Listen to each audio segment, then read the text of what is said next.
Well, hello. I'm here with David Kalnins, and David spent time working for Bill Rowe, and he also has some stories to tell us about Earl Rowe.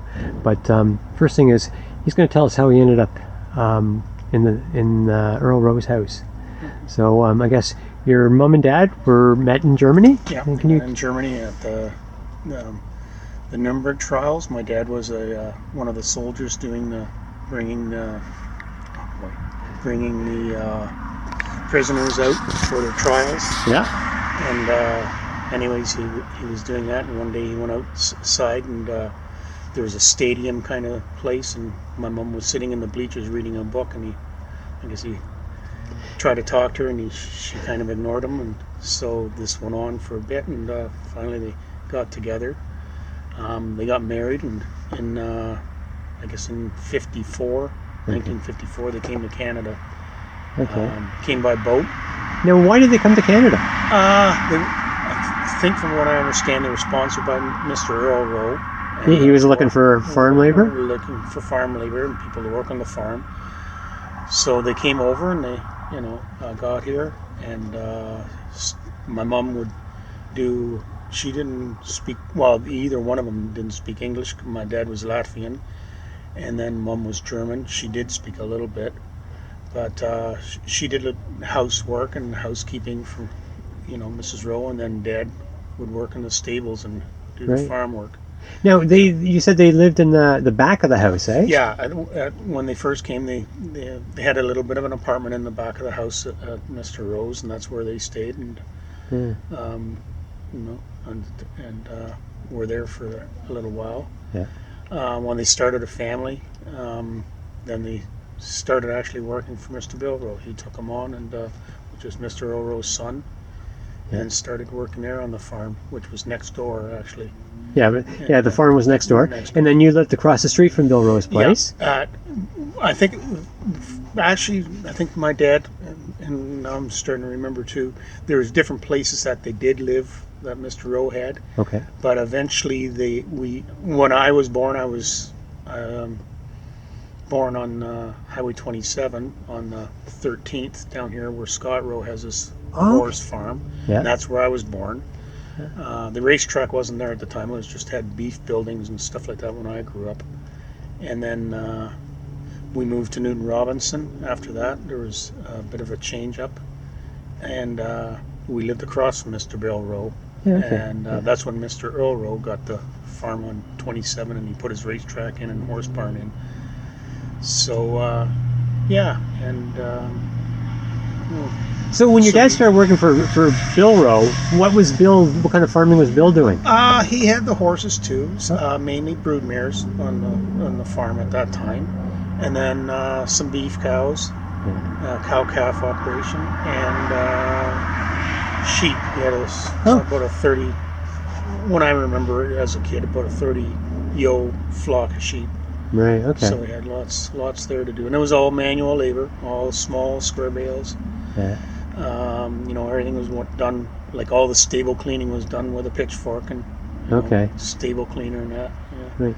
Okay, so Bill Rowe was Earl Rowe's son, Right. and your dad started working for him too, and then you got yourself and three brothers. Yeah. And all four of you would help your dad at the farm. Yeah. Through the summertime especially, it was all like square bales, so we all had to, I think we were one of the first places around that had a bale thrower. I do remember briefly my older brother helping my dad, and they would stack the bales in the wagon.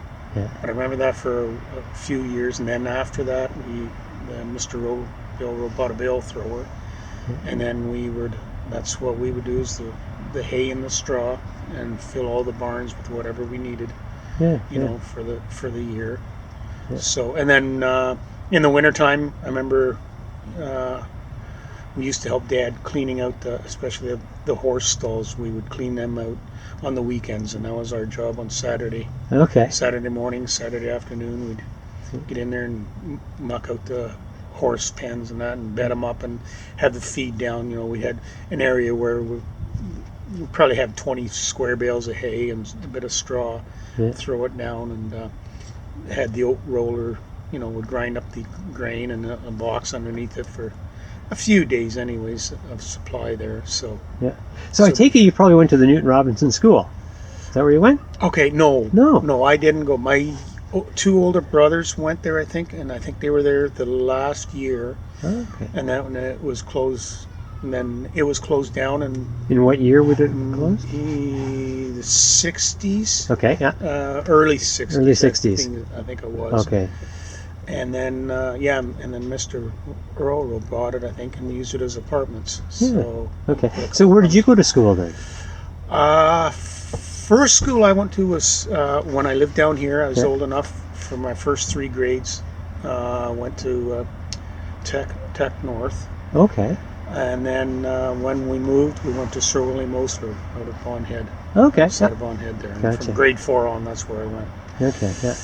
Yeah. Would you come down to the corner store here, the general store in Newton Robinson? Yeah, I still remember the general store. So who owned it for the time you were a kid?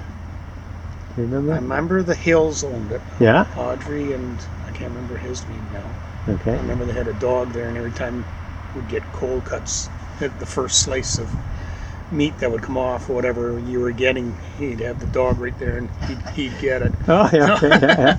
So he must have sold a lot of meat because the dog was pretty big, pretty big and round. But yeah, I remember that, and I can remember. I can remember 2 cans of pop for 25 cents. Oh, yeah. So, and nickel candy. There was some kind of a licorice type candy that was like this, and it was a rainbow colored, and I liked it, and it was like 5 cents for a piece. So Okay. good. Yeah. It was, yeah. And when we did live in Newton Robinson, then I'd go down there all the time. I remember going once and buying a whole bunch of those mini donuts, and I think before I got home, I had them all eaten. So, but yeah, no, it was also at that time our mailing address was Newton Robinson, so Right. he had the post office in there too. So. Yeah. So the way it is now is you got the store, and then the house in between was the post office, right? Yeah, the post office. What the post office was is when you walk between the house into the store. Yeah. He had just a little area. I mean, Newton Robinson, you didn't have Yeah. too much people, so. That's right. Yeah. And, Yeah. and I think you got your mail by asking him, so or her, whoever was there. So So did you do most of your grocery shopping there, or would you go into town? We still went into Bradford and did most of it. I mean, it was a small store, so it didn't have all what you needed. The basics, kind of like it would be like a modern day convenience store type of thing. But I mean, he did have more stuff stocked at that time, like the cold cuts and stuff like that, which is and everything. But yeah, it was. Now, do you remember hanging out there? Was there, I don't know, music or anything? No, just a not store? really. And there's no gas station, no gas pumps at the time? Not at that time. I think there was at one time there was a gas station up more where the people park, but that when I grew up there wasn't any gas station. Okay. Yeah, and I remember still when we would walk in, there was a garage door there, and I always wondered, but I think he just had it for his own personal storage, but it was as if there would have been, some kind of storage for oils or whatever, when it was a running thing. Yeah, no, it was a neat place. Yeah. Okay. And so when your dad retired, then well, actually, when right. my dad actually passed away on the farm. On the farm. Oh. Yeah, he was 73, and he passed away. At that time, I was helping break in horses and train horses with Leo Harrison, who was stabled there at the farm. Okay. And at Bill's place. At Bill's place. Yeah, the barn that's still there right now. And there was about 7 stalls in there, and then the other barn had probably another 7, but I can't remember whether Leo had it all filled. We had quite a few horses, but I think he had the 7 there anyways. So did Leo teach you how to work with horses? I actually there was another guy that came first from Angus, Harry Livingston, and after school, because Harry lived in Angus, he would just come down in the mornings and train his horses, whatever he had, and go home, and he'd get me to feed the horses at night, so he could have time. He was an older gentleman, so so I did that, and then on weekends I would help him, clean out the stalls, and then he'd get me to harness the horses for him and stuff like that. And then, in times, I guess, can't remember whether I finished school, maybe in high school, and I would go to the track with him, and then I finally got my groom's license through him and stuff like that, and groomed the horses and that. And then he left and moved away closer to home, up in Baxter, and then Leo brought his stable in there, and that's Leo actually got me in the winter times. I would help him more full time, and got me in a trainer's license and training the horses and stuff like that. Oh, so, wow. Yeah. Okay. Yeah. So that was kind of neat. Yeah, and that was So what was involved in getting your trainer's license? well, you just had to know the horses. You had to know all the equipment of the horses, the different, the different angles of the feet and how each one moves differently, and just So you learned that through Leo. Now, did you have to do a test somewhere? Yeah, you did a written test at the track. You would go and at the racetracks on race nights, they'd have people there that would you'd go in and do a written test on, and they'd well, you'd have to know your stuff, but it was more on the equipment and what it was for, and the different, some different things of the horses and stuff like that. So did you do any traveling with the horses to the races? Well, we did Barrie, of course. We did Barrie Saturday nights mainly, and Wednesdays. Orangeville was Sundays, or Thursday, was it? I forget when Orangeville was, but Sunday afternoons. And then I think I was maybe once or twice in Greenwood in Toronto when it was still open. Okay, yeah. And did Mohawk once or twice. Okay, so you did some travel, but you didn't make it down to the States? No, we didn't have that caliber racehorse to. We were lucky to even get horses that went to Toronto. So, you really had to have good horses, and yeah. So when you were working with Bill, did Earl still have his horses, and was he still racing, or? Oh yeah. The Rowe still had all their horses going and stuff like that. Yeah. Okay. Yeah, they were all. So was Bill competing with his dad, or or different categories, or? No. I mean, Mr. Earl Rowe had his own crew and his own people there. Yeah. And then, and Mr. Bill Rowe he really had more of his broodmares with the young ones, and then slowly, moved out of that and had some of these younger or had his young stock come up, and at 2 years old you'd start breaking them in and stuff like that and training them and that. Yeah. And then you'd see how they go from there, and so he and it did that. Whenever you're racing, there's so many different types of races, and for mares and geldings and all that kind of stuff. Right, and maidens, ones that are just starting out, some that are older, and different classes and different money. The more money, the better the caliber of horses. So there's all kinds of. So Bill's horses weren't competing against his dad's horses? No, different categories. I think there was only once, I remember, when we were together, because when Mr. Bill Rowe would race his horses, he always get Scott to drive them, and I remember one night when we wanted to take a horse out, and there's actually another young guy helping us, and we said, we'll get Scott to take him out and warm it up, and we said, we can't do that because he's in against us. He's got his own. So Scott would be his nephew? Yeah, Scott was Mr. Bill Rowe's nephew. Yeah. So his brother Lennox, his son. Yeah. Yeah. Okay. Yeah. I'm glad I got the chart here. Yeah. Oh, so Scott was a jockey at one point? Yeah. Really? Well, not a jockey. He was a driver. Oh, a driver. Okay, yeah. Jockey was standardbreeds here. Yeah. Okay, he was a driver.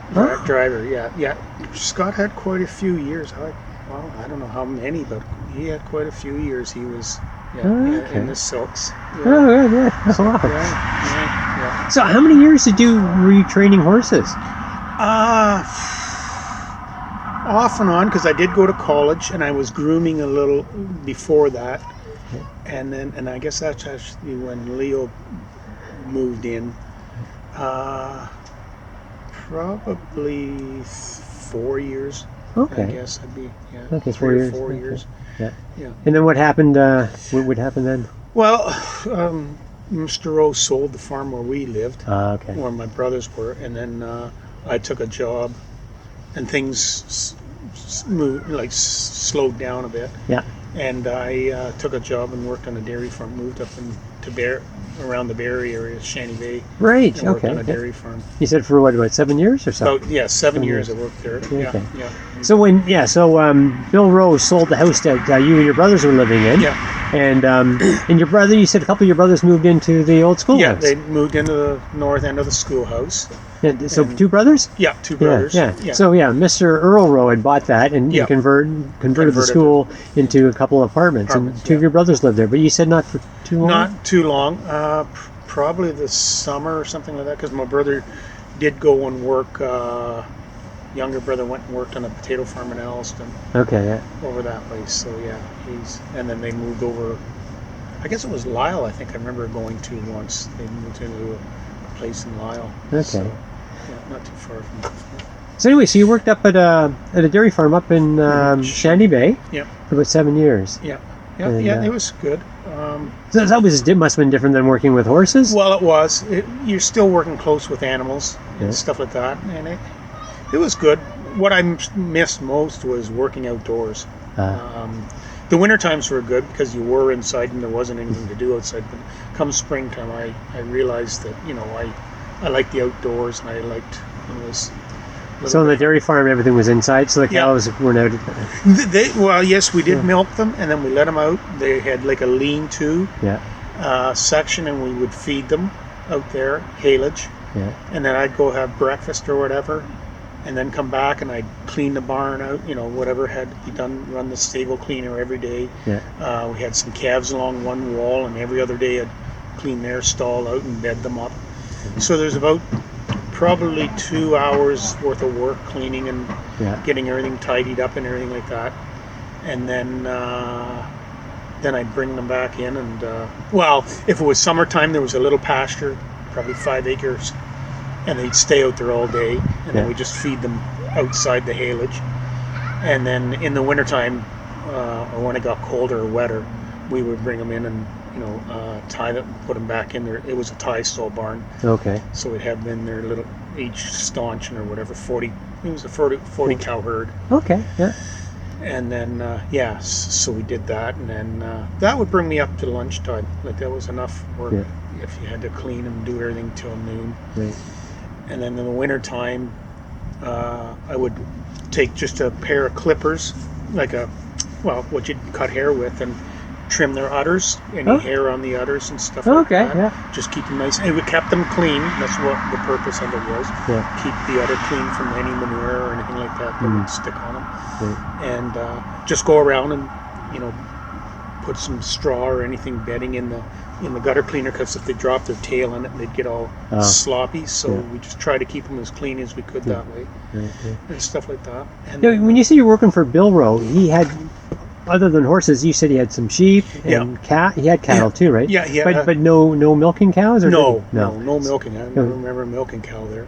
It was meat. It was meat. Okay. It was a cow-calf operation, and that's where I lived on the other side of the road. That's where we had the cows there. There was a valley in there, and like a rough ground that you couldn't work, so there was pasture, enough pasture in there for them for the summertime and that. Did they have access to the pond? No, they didn't have access to the pond. Mr. Rowe built that, probably the mid-'80s or whatever, I think it was. Bill Rowe built the pond? Yeah, he built it. What was the reason for that? He just wanted a pond. Oh, okay. He just wanted some kind of, recreational or, some... Yeah, so him and the kids would go swimming there? Or? Yeah, we'd swim a little bit. We did. Yeah. And he actually stocked it with trout. He'd go and get about 1,000 trout, I remember, for a few years in a row. He went and stocked it with. And then later on, my dad would go up there and fish. We'd fish out of it. Okay, yeah. So, we did that. And then we'd skated in the wintertime, but being up so high, and it was a little distance from the house, so it would really blow snow in on it. Oh, yeah. So you almost spent as much time skating, getting the snow off, as you did trying to play hockey. So Yeah. it was all right though. So were you around when was it Bill Rowe that put the pond there? Yeah. So, I was there. We were living in the house there. At that time. Was there? But I think that pond it's fed by like a little creek coming in there. There right? is a creek that goes through, but there was also a lot of springs in through the bottom of it. So there is springs in there. There is springs a lot. Oh, okay. And because I can't even remember how much. No, I don't even think we ever let the cattle.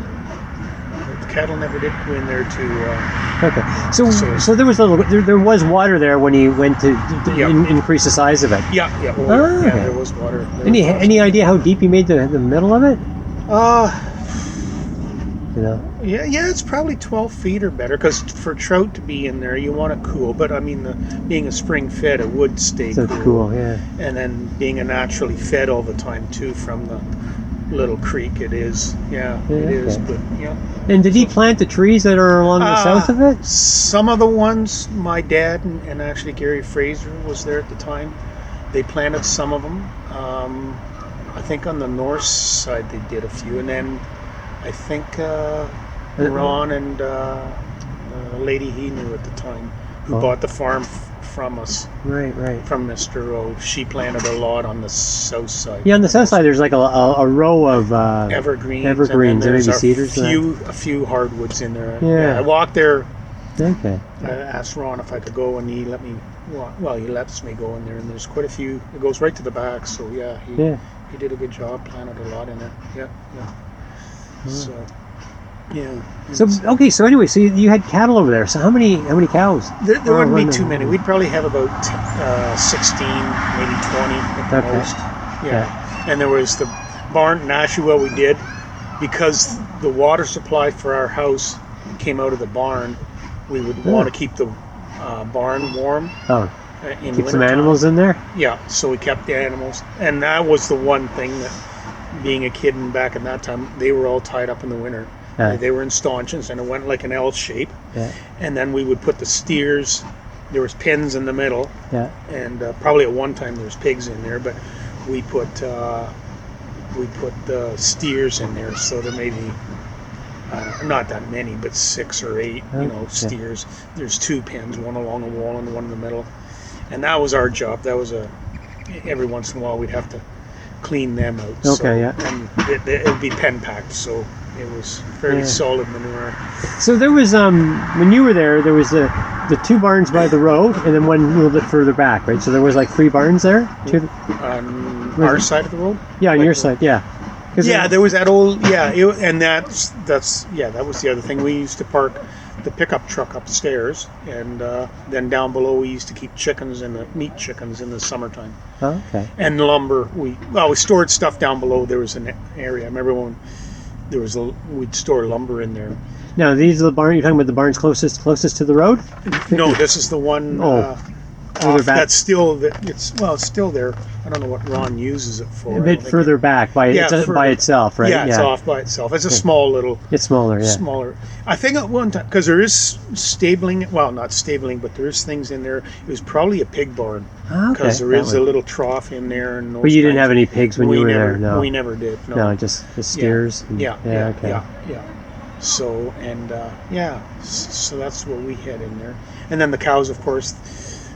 There was the lean-to outside, so if they'd calve, and then come springtime, they'd go up. We'd let them out, and they'd calve out, and then go and have the pasture to run. And by that time, we would keep the steers over winter, and maybe this time of the year, actually, we're sitting here in April, March, we'd get rid of the steers. Okay. And then they'd go to market or whatever, or like. Where would you take them? Would you take them to Cookstown? No, at that time actually, Cookstown wasn't. It would be Toronto. Oh, okay. There was a big sales outfit where the old stockyards used to be in Toronto. Yeah. So and then that's at that time I think that was the big thing, for Ontario even. I mean, there were still the smaller ones. Cookstown wasn't at that time there. Okay. And they moved, actually, the guys who are running, who started Cookstown Stockyards, they came out of Toronto. Out of Toronto? And when it shut down. Okay. However, what's that, 20, 25 years ago, probably, better. Right, Yeah, I right. can remember. Yeah. So, yeah. And, yeah, I remember the mares and foals. Like we always, this time of the year we'd have the foals again. Right. So and that's how I started with the horses.